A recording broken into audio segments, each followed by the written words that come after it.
Have you ever wondered how an auditor really knows if a company's finances are legit? You can kind of think of them as building inspectors, but for a company's money.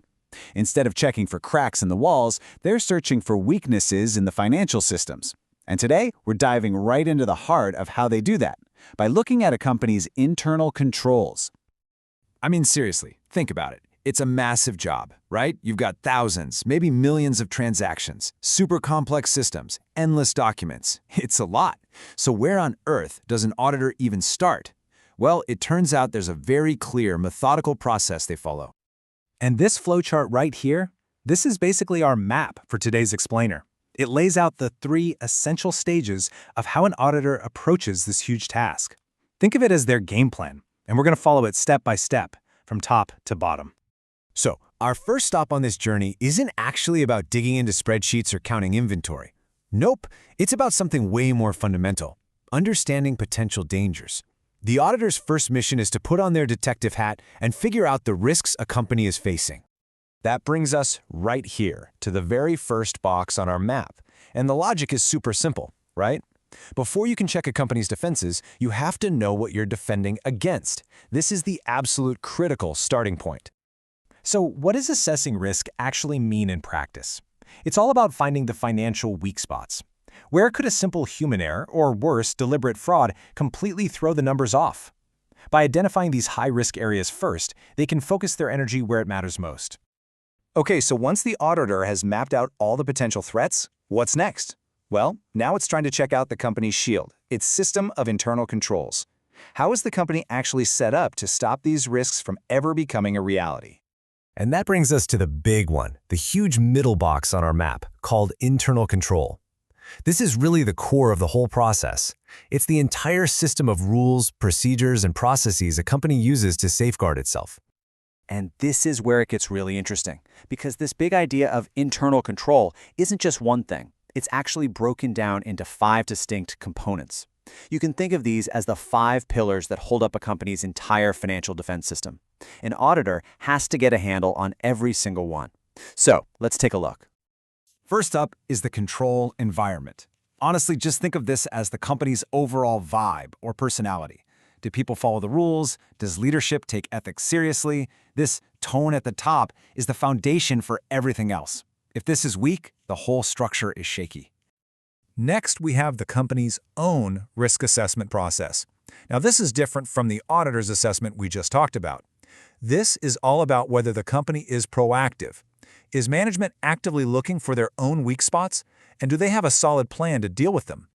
Third is the information system and communication. You can basically think of this as the company's central nervous system. How does all that financial data get captured, processed, and sent where it needs to go? Is the information accurate? And does it get to the right people at the right time so they can make good decisions? Fourth, we have control activities.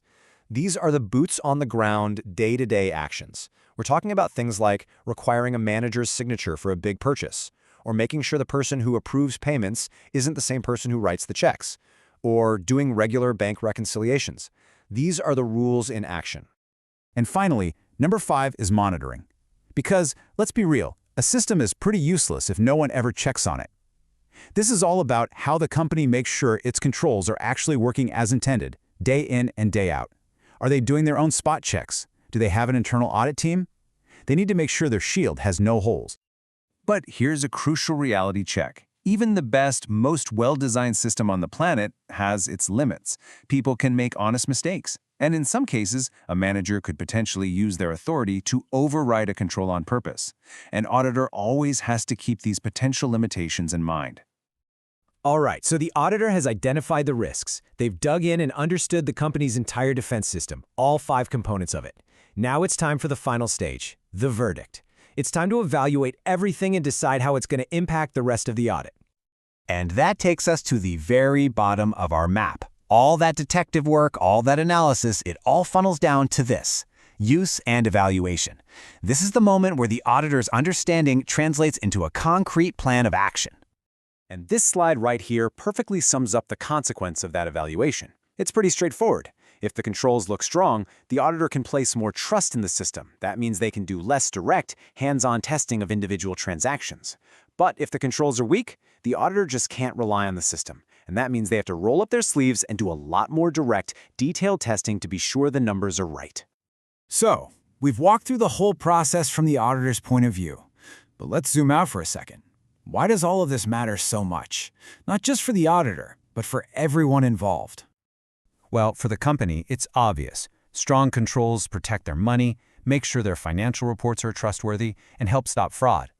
For the auditor, understanding the controls dictates their entire strategy, making their work way more efficient and effective. And for you, whether you're studying for an exam or just navigating the business world, getting this process is absolutely key to understanding how successful companies operate and protect themselves. So we'll leave you with this one final thought. A company can build the most incredible system of controls, a powerful shield against all kinds of threats and errors. But this entire process, at its core, relies on human integrity. So what happens when the biggest risk isn't some flaw in the system, but a person with enough power to simply ignore it?